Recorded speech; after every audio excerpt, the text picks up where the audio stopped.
नमस्कार दोस्तों, मैं महेंद्र आकोदिया आपका हार्दिक स्वागत करता हूं। प्रकाश ITI ऑनलाइन प्लेटफॉर्म पर आप सभी का बहुत बहुत आभार व्यक्त करता हूं।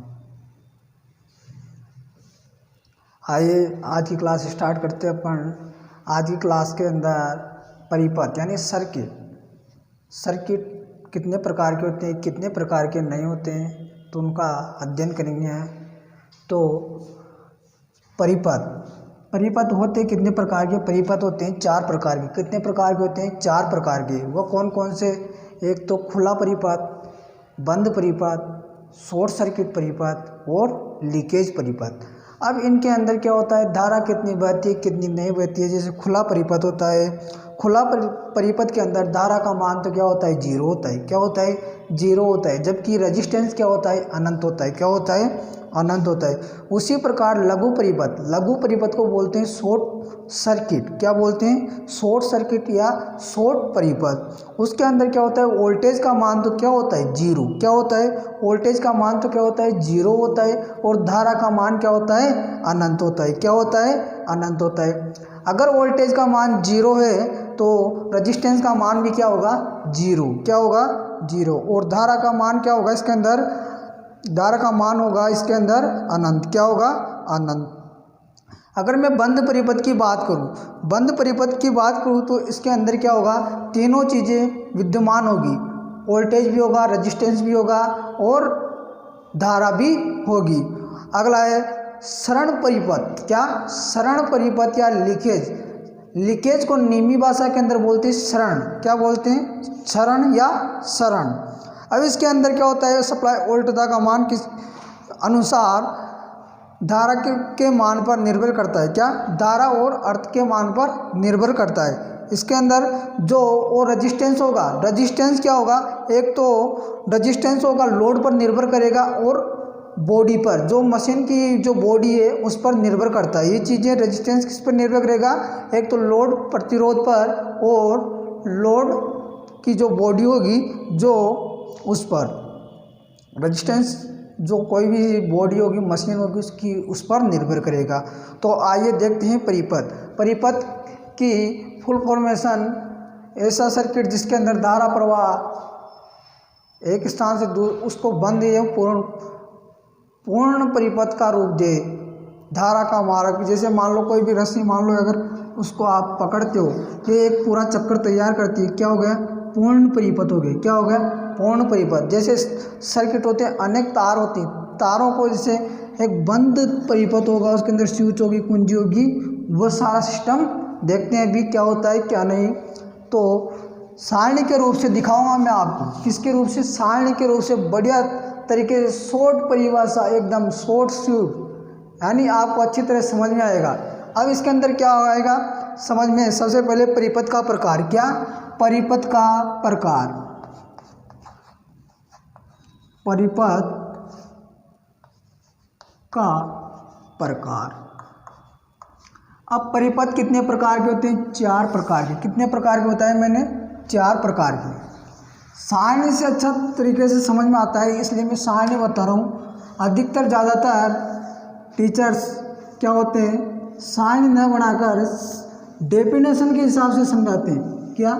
डेफिनेशन के हिसाब से समझाते हैं। तो वह भी उनका अच्छा तरीका है। जिसका अच्छा तरीका लगे आपको, उनको फॉलो कीजिए। अपना है शॉर्ट, इसमें आंसर आपको शॉर्ट में ही यूज में आएंगे। सीधा क्वेश्चन देखते ही आंसर जवाब। क्या?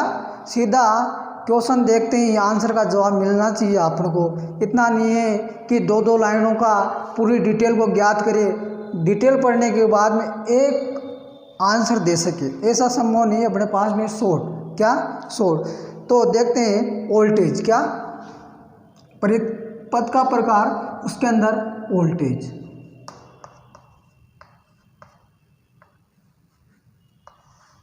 अगला कॉलम इसके अंदर धारा, परिपथ के अंदर धारा।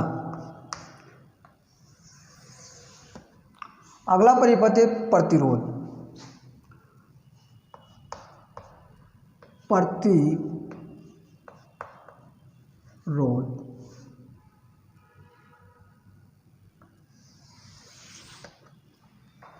और परिपथ।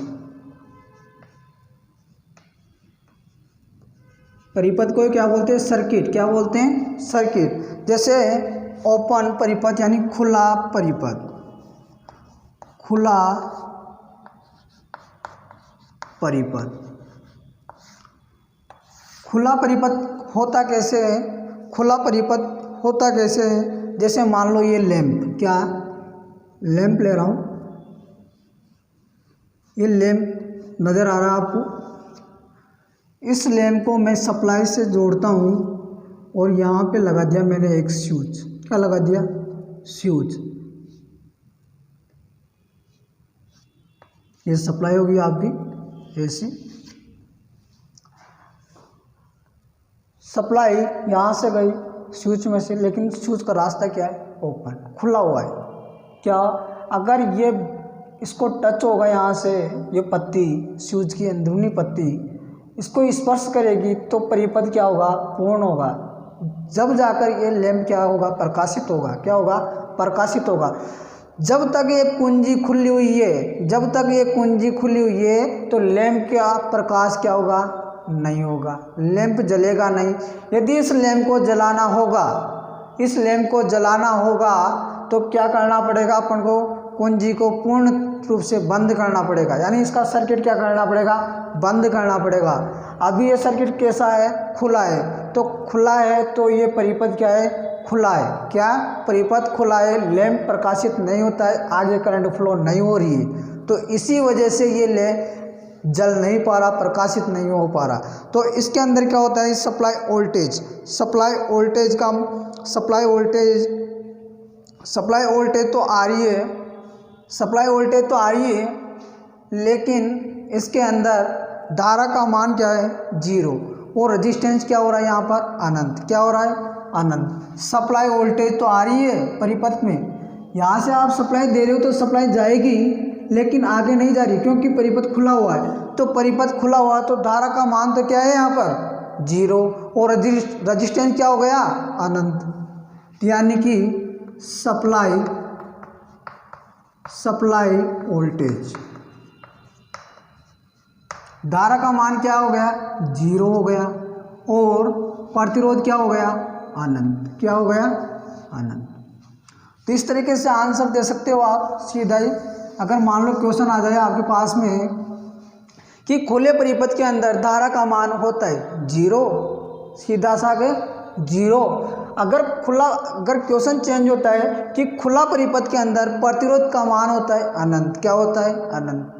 कोई डेफिनेशन नहीं है, शॉर्ट ट्रिक है केवल। क्या? Short trick. तो देखिए अगला परिपथ है आपका लघु परिपथ। लघु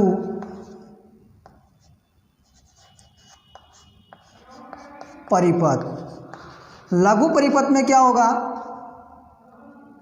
लघु परिपथ को क्या बोलते हैं? Short circuit. क्या बोलते हैं इसको? Short circuit. क्या? Short circuit. शॉर्ट सर्किट के अंदर धारा का मान तो क्या होता है इसके अंदर? अनंत। धारा का मान तो क्या होता है? अनंत। और वोल्टेज का मान क्या होता है? 0। क्या होता है? 0। और रेजिस्टेंस का मान क्या होता है? 0। यानी वोल्टेज का मान तो क्या होता है? 0 होता है। और धारा का मान क्या होता है? धारा का मान होता है अनंत। क्या होता है? अनंत। और रेजिस्टेंस भी क्या होता है? अनंत होता है। यह किस कंडीशन में होता है? कंडीशन क्या होती है?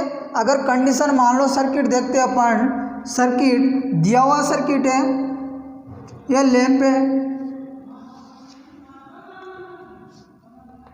लैंप से 2 वायर निकाले अपन ने, वही कुंजी दी, वही सप्लाई दिया, अभी तक क्या है? खुला है। क्या है? ये खुला है। अगर मान लो इसको कुंजी भी अपन ने चालू कर दी, चलो कोई बात नहीं है, परिपथ को पूर्ण ही कर दिया, लैंप प्रकाशित हो रहा है। अगर मैं मान लूँ एक वायर यहाँ से लेकर दूसरा वायर यहाँ भिड़ा दूँ, इनको आपस में संयोजित कर दूँ या जोड़ दूँ, किसके? इस लैंप के दोनों टर्मिनलों को निकाल के, तो क्या होगा? शॉर्ट। अब धारा का मान क्या होगा? करंट क्या होगा? करंट क्या होगा? करंट तो शॉर्ट रास्ता अपनाता है। क्या? शॉर्ट रास्ता अपनाता है, तो न कि इसमें से होके गुजरेगा, न कि सीधा बाईपास होगा। तो लैंप भी प्रकाशित नहीं होगा साहब, इसके अंदर परिपथ शॉर्ट हो जाएगा। शॉर्ट हो जाएगा तो इसके अंदर वोल्टेज का मान, सप्लाई वोल्टेज की वैल्यू क्या हो जाएगी, जीरो हो जाएगी, और धारा क्या होगी, अनंत होगी। क्या होगी, धारा अनंत होगी, और रजिस्टेंस भी क्या हो जाएगा, जीरो। क्या हो जाएगा, जीरो। अगला देखते हैं अपन बंद परिपथ।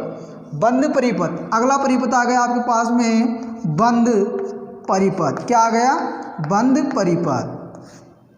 अब बंद परिपथ के अंदर क्या बताया था मैंने कि उसके अंदर तीनों चीजें क्या हो, विद्यमान हो। क्या, तीनों चीजें क्या हो, विद्यमान हो। धारा, वोल्टेज और रेजिस्टेंस। क्या, धारा और वोल्टेज और रेजिस्टेंस। अब इसके अंदर क्या होता है, ओम के नियम के अनुसार आगे अपन ओम का नियम भी पढ़ेंगे। ओम का नियम क्या होता है, क्या नहीं होता है, ये किस पे लागू होता है, किस पे नहीं होता है ना। तो आगे देखते हैं अपन, थोड़ी सी डिटेल है। अगर वोल्टेज ज्ञात करते हैं अपन, बंद परिपथ के अंदर वोल्टेज ज्ञात करते हैं तो वह कैसे ज्ञात करते हैं, V बराबर I इंटू आर। वोल्टेज किसके द्वारा ज्ञात करते हैं, V बराबर I इंटू आर के द्वारा। यदि मैं धारा ज्ञात करूँ, धारा किसके द्वारा ज्ञात होगी, I बराबर V अपॉन आर। अगर मैं रेजिस्टेंस ज्ञात करूँ, प्रतिरोध ज्ञात करूँगा तो क्या होगा, R बराबर V अपॉन आई। क्या होगा, V अपॉन आई। ये कंडीशन कब होती है, जब सर्किट क्या होगा, बंद होगा। सर्किट क्या होगा, बंद होगा। अगर सर्किट बंद होगा तो तीनों चीज़ें विद्यमान होगी।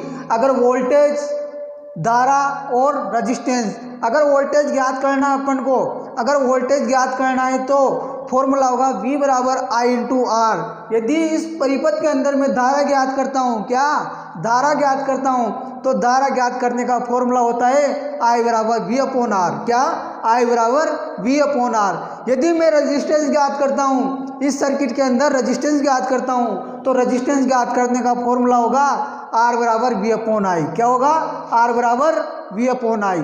तो इसी प्रकार इसका सर्किट बनाते हैं अपन। सर्किट कब बनेगा, अब सर्किट बनेगा, मान लो ये सपोज करो ये लैंप है आपका। क्या, लैंप है। इस लैंप के दो टर्मिनल होते हैं, दोनों टर्मिनलों पर तार संयोजित करते हैं अपन। क्या, तार, और इनको सप्लाई देते हैं अपन। क्या, सप्लाई देते हैं, सप्लाई देते हैं। और ये मान लो ये कुंजी लगा दी अपन ने, एक कुंजी। अब ये कुंजी की क्या है, अभी ओपन है। क्या, ओपन है। तो ओपन है तो इसके अंदर धारा का मान तो क्या होगा, जीरो होगा। सप्लाई वोल्टेज तो आ रही है यहाँ तक। तो अगर आप ओम वोल्ट मीटर के द्वारा सप्लाई चेक करते हो दोनों सिरों पर, या दोनों सिरों पर चेक करते हो, सप्लाई आपको बराबर दिखाएगा। क्या दिखाएगा, वोल्टेज बराबर दिखाएगा। लेकिन धारा की वैल्यू क्या है यहाँ पर, जीरो। अगर रेजिस्टेंस ज्ञात करते हैं, रेजिस्टेंस ज्ञात करते हैं सर्किट का, तो क्या होगा, अनंत। क्या होगा, अनंत। क्योंकि परिपथ कौन सा है अभी तक, ओपन। क्या है, ओपन, यानी खुला परिपथ। क्या है, खुला परिपथ। अब इस कुंजी को मैं क्या कर दिया, ऑन। ऑन के अंदर कुंजी क्या हो जाती है, बंद हो जाती है, क्लोज हो जाती है। तो धारा एक स्थान से दूसरे स्थान तक फ्लो होती है। क्या, इसको रास्ता मिल गया, रास्ता मिल गया, लैंप प्रकाशित हो गया। क्या हो गया, लैंप जल गया आपका। क्या हो गया, लैंप जल गया, तो उजाला हो गया। तो उजाला हो गया तो इस कंडीशन के अंदर आपकी वोल्टेज भी मिलेगी, आपको धारा भी मिलेगी, और रेजिस्टेंस भी मिलेगा। समझ में आया। अगला है आपका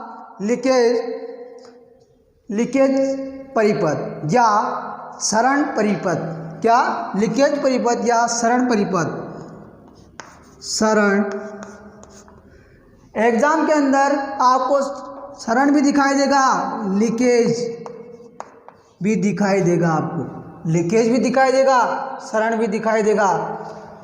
तो ये दोनों वर्ड एक ही है, ध्यान में रखना है इनको हमेशा। लीकेज को क्या बोलते हैं, क्षरण। क्या बोलते हैं, क्षरण। तो परिपथ हो गया आपका लीकेज या क्षरण। यह कब होता है, मान लो कोई रेजिस्टेंस क्या, कोई बॉडी है आपकी, कोई मशीन है, उसकी बॉडी पर करंट आ रहा है आपको, वो क्या हो रहा है, लीकेज हो रहा है। क्या हो रहा है, लीकेज हो रहा है। मान लो बरसात के दिनों में दीवार गीली हो जाती है, दीवार में करंट आ जाता है, वो किस कंडीशन में आती है, क्योंकि करंट क्या हो रहा है, लीक हो रहा है। क्या हो रहा है, लीक। वो लीक कैसे होता है, जैसे मान लो अभी आपने देखा होगा या सुना होगा, अपन दूध की थैली लाते हैं। क्या, दूध की थैली लाते हैं। अगर वो दूध की थैली अगर लीक हो रही है, उसके अंदर से दूध निकल रहा है टपक टपक टपक बूंदों से, क्या, तो क्या हो रहा है, लीक हो रहा है। इसी कंडीशन में धारा भी क्या हो रही है, कम रास्ता, शॉर्ट रास्ता अपनाती है हमेशा। क्या? शॉर्ट रास्ता अपनाती है। तो इस करंट लीक हो जाती है, उसको बोलते हैं क्षरण परिपथ या लीकेज परिपथ। क्या बोलते हैं? लीकेज परिपथ। लीकेज परिपथ के अंदर सप्लाई वोल्टेज तो रहती है। क्या? सप्लाई वोल्टेज का मान तो क्या होता है? रहता है supply voltage. Supply voltage, supply voltage तो रहती है, लेकिन धारा क्या होता है? अर्थ के अनुसार निर्भर करती है। क्या? अर्थ के अनुसार निर्भर करती है। धारा किस पर निर्भर करती है? अर्थ पर। ये क्या है? ई का मतलब अर्थ के अनुसार। और रेजिस्टेंस क्या होता है? रेजिस्टेंस तो एक तो लोड का रेजिस्टेंस। क्या? लोड का रेजिस्टेंस और प्लस बॉडी का रेजिस्टेंस। बॉडी का रेजिस्टेंस। बॉडी किसकी? मशीन की बॉडी। किसकी? मशीन की बॉडी। अब आपकी मशीन कूलर हो सकता है, फ्रिज हो सकता है, पंखा हो सकता है। अगर पंखे में करंट आता है, अब पंखे में छत होती है साहब, आपकी छत किससे बनी होती है? कंक्रीट, सीमेंट, सरिया किससे बनी होती है? उनसे। उस पर लगा होता है क्लैम। क्या होता है? क्लैम।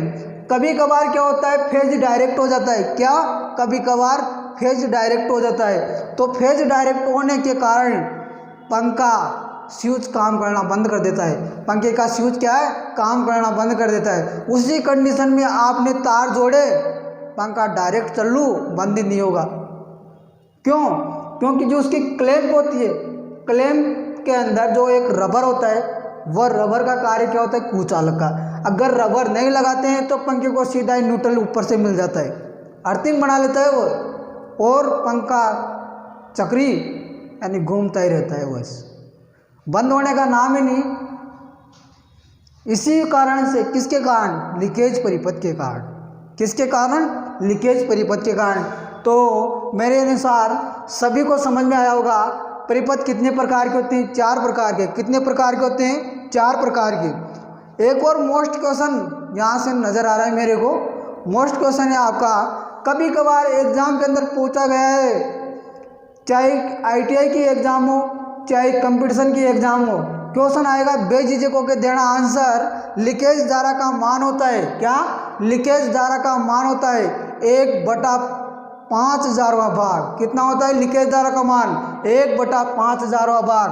नोट डाल के लिख लेना, लीकेज धारा का मान होता है। क्वेश्चन आता है। इस टॉपिक को यहाँ समाप्त करते हैं अपन।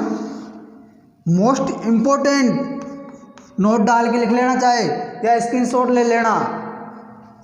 लीकेज धारा का मान, लीकेज धारा का मान 1/5000वां भाग होता है। कितना होता है? 1/5000वां भाग होता है। कई बार एग्जाम में देखा गया है, कई बार आता है क्वेश्चन, सीधा आता है उठ के, लीकेज धारा का वैल्यू होती है, लीकेज धारा का मान होता है। कितना होता है? 1/5000वां भाग। कितना होता है? 1/5000वां भाग। अब आगे पढ़ते अपन, आगे क्लास स्टार्ट करते हैं। कंटिन्यू क्लास लगी अपनी। क्या? कंटिन्यू क्लास लगी। अगला टॉपिक लेके आ रहा हूँ, बहुत शानदार, काफ़ी बार एग्जाम में पूछे जाते हैं। और पूरी DC सर्किट या परिपथ, AC थ्योरी, DC थ्योरी, पूरी DC थ्योरी लागू तो दोनों पे होता है। लागू तो क्या? दोनों पे होता है, AC और धारा, DC। धारा कितने प्रकार की होती है? 2 प्रकार की। एक तो होती है आपकी AC धारा और दूसरी होती है DC धारा। AC धारा तो आप सभी काम में लेते हैं, जैसे घरेलू उपकरणों में, औद्योगिक सभी के अंदर जो चल रहे हैं उसके अंदर। लेकिन DC धारा कहाँ काम में लेते हैं? DC धारा बैटरी हुई, बैटरी को चार्जिंग करना, मोबाइल की बैटरी को चार्ज करना, उनके अंदर DC का काम में लेते हैं अपन। क्या? DC काम में लेते हैं। तो साहब ये अगला नियम टिका हुआ है। इस नियम के अनुसार पूरी धारा इधर उधर घूमती रहती है, वोल्टेज, ये नियम उस पर लागू होता है। क्या? नियम उसकी लागू होता है। इस नियम के अनुसार धारा के वैल्यू निकाल सकते हो आप, रेजिस्टेंस निकाल सकते हो आप, वोल्टेज निकाल सकते हो आप, सभी चीज़ें ज्ञात कर सकते हैं। और ये नियम जो मैं बता रहा हूँ अब नियम, ये नियम कौन सा नियम है, ये दोनों पर लागू होता है। क्या? दोनों पर लागू होता है। एसी धारा पर भी लागू होता है और डीसी धारा पर भी लागू होता है। क्या? एसी धारा पर भी लागू होता है और डीसी धारा पर भी लागू होता है। क्वेश्चन आता है बेझिझक और आंसर देना। ये नियम कहाँ लागू होता है? दोनों धाराओं पे। किस पे? दोनों धारा। दोनों धारा कौन कौन सी होती है? एक तो एसी और एक डीसी। क्वेश्चन चेंज होगा यहीं से, क्वेश्चन चेंज होगा यहीं से। अधिकांश लगाया जाता है, अधिकांश लगाया जाता है किस धारा पर? डीसी धारा पर। किस धारा पर? डीसी धारा पर। लागू तो दोनों पे होते हैं लेकिन अधिकांश सबसे ज़्यादा, क्या? सबसे ज़्यादा किस पे लगाया जाता है? डीसी धारा पर। किस पे लगाया जाता है? डीसी धारा पर।